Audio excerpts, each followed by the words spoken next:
keluar dari kawasan itu. Seperti biasa, sebelum memulakan apa-apa, saya akan jalan keliling pos itu dan untuk lihat keadaan pos. Saya nampak banyak tulang babi hutan, tulang monyet, lotong, labi-labi di dalam tempat memasak yang ditinggalkan.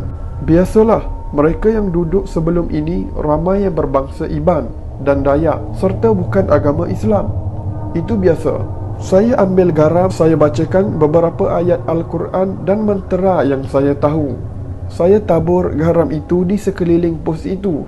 Saya arahkan anggota saya jangan tidur dalam pondok-pondok yang ada di situ, dan semua sekali kena buat hemok dan tidur dengan kemah ponco masing-masing. Masuk waktu maghrib, saya suruh anak buah saya azan dan kami solat isyak berjemaah di atas lantai hutan berteman cahaya lilin sahaja. Saya jadi imam dan sarjan saya jadi bilalnya. Malam itu hujan turun selebat-lebatnya. Angin ribut kuat dan menakutkan. Terdengar bunyi pokok-pokok balak yang patah dan tumbang. Kami masing-masing serah nyawa pada Allah sahaja. Kalau itulah ajal kami reda. Tiba-tiba air yang datang entah dari mana mula banjir separuh betis di pos kami. Pelik, kami ini duduk di atas bukit. Mana ada air nak bertakung dan mengalir ke arah kami. Air sepatutnya turun terus ke bawah. Kami semua bertahan dan berdiam di kemah masing-masing. Saya hanya mampu berzikir dan mengulangi bacaan ayat Al-Quran berulang-ulang hingga saya tertidur memeluk senjata. Saya bermimpi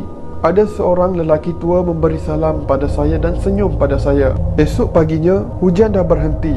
Matahari naik. Kami semua terkejut. Semua tulang-tulang binatang semalam, semua pinggan, mangkuk dan periuk yang digunakan askar sebelum ini, semuanya telah hilang entah ke mana. Anak buah saya cakap, banjir semalam yang menghanyutkan dan cuci segalanya.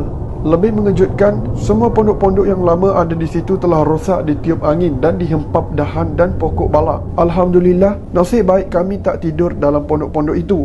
Kami semua selamat dari kesan hujan, banjir dan ribut semalam. Saya terus arahkan sarja saya untuk bakar semua pondok-pondok itu dan gotong royong bina surau kecil dengan menggunakan buluh. Saya dapat merasakan ada sesuatu yang tak kena di tempat itu.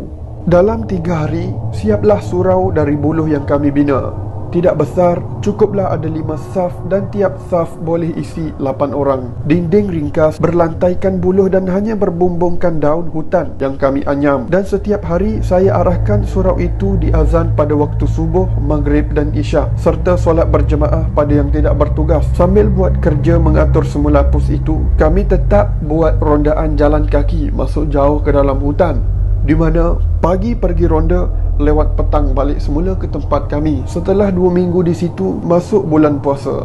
Kami tahu kali ini giliran kami berpuasa dan raya dalam hutan. Yang menjadi hiburan kami hanyalah bungkusan makanan dan surat yang dihantar oleh isteri dan anak-anak. Itu pun hanya dapat setiap 2 minggu melalui helikopter ataupun bot tempur tentera. Ada yang masih bujang macam saya waktu itu hanya mampu pandang sahaja. Tapi rasa gelisah bila tengok kopral dan sarjan yang sudah tua baca surat dari isteri di tepi pokok dengan air mata. Dia baca surat itu setiap hari. Sebenarnya itulah indahnya rasa rindu pada keluarga untuk tentera waktu operasi di dalam hutan. Bila tiba bulan Ramadan, di malam Ramadan yang ketiga, ketika saya jadi imam solat tarawih di surau buluh kami, dengan cahaya hanya guna 2 pelita, tiba-tiba dengar saf-saf yang kosong di belakang dipijak-pijak oleh ramai orang dan ada bau wangi yang kuat. Waktu saya sebagai imam habis baca Fatihah, kami dengar suara kuat mengaminkan macam suara dari 50 orang. Sedangkan kami yang terawih waktu itu hanya 8 orang. Saya cuba tenangkan hati dan teruskan solat. Waktu selepas solat dan beri salam pada 2 rakaat pertama itu, anak-anak buah saya semua nak lari keluar dari surau sebab rasa seram. Saya cakap, sudah, kita teruskan saja solat tarawih lagi 6 rakaat. Mereka saudara kita juga, sama-sama buat ibadah. Saya terus bangun dan teruskan jadi imam solat tarawih. Sepanjang tarawih sampai ke witir, begitulah keadaannya. Apabila saya beri salam sunat witir terakhir, bunyi sekali lagi lantai-lantai buluh itu seperti ramai orang keluar dari surau. Saya dan anak-anak buah teruskan dengan zikir dan doa. Lepas itu kami moreh dengan makan biskut askar yang keras, cicah air kopi. Semua tak bercakap sepatah pun tentang tadi. Lepas minum, semua masuk tidur di kemah masing-masing. Pukul 2 pagi. Dalam gelap gelita, juru radio yang di sebelah kemah saya kejut saya. Katanya, "Tuan, bangun.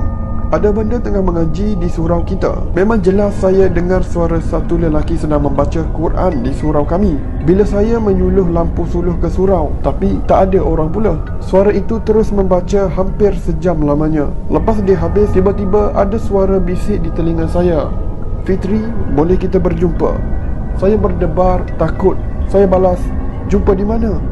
Suara itu bisik lagi, "Jumpa di pokok hujung permatang bukit ini." Saya serba salah. Apa nak dibuat? Dah pukul 3 pagi. Anggota yang bertugas sentri yang jaga pos ada di tengah pos. Saya kena berani dan hadapi juga benda ini. Mungkin ini baik untuk kami. Itu dalam fikiran saya. Saya bawa senjata, pakai kasut, bawa lampu suluh dan mula berjalan keluar dari pos dan ke hujung permatang bukit yang jaraknya 200 meter dari tempat kami. Dalam hati risau dan hanya zikir yang mampu saya buat. Sampai di hujung permatang dekat satu pokok besar, tiba-tiba dengar "Assalamualaikum." Saya balas salam itu. Saya suluh keliling, tak ada orang. Saya terus bertanya, "Siapa kamu? Apa kamu mahu?" Dia jawab, "Tenanglah, aku juga Islam. Aku ketua di kampung ini." Saya uji lagi dia dengan beberapa soalan. Dia jawab dengan betul. Jadi hati saya mula tenang. Selepas itu, saya duduk di lantai hutan dan kami bersembang agak lama dalam banyak perkara. Saya tak nampak dia, hanya suara. Ringkas cerita, saya balik ke pos dalam pukul 5 untuk bersahur. Esok waktu siang, saya cakap pada sarjan yang saya teringin nak makan lauk ikan untuk berbuka puasa nanti. Sarjan dan beberapa anak buah turun ke empangan nak menjala dan pancing ikan. Tiba-tiba entah dari mana datang timbul berbagai jenis ikan yang banyak ke tepi empangan di tempat kami. Tak perlu pancing pun, ikan-ikan itu seperti menyerah diri. Tangkap dengan tangan sahaja.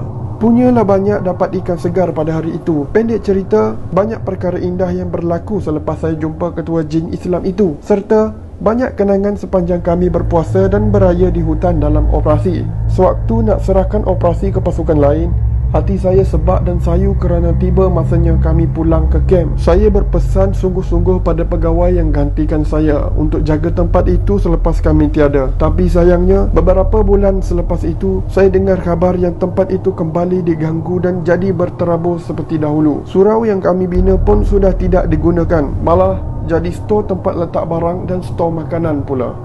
Terima kasih kerana menonton dan jumpa lagi pada video yang akan datang.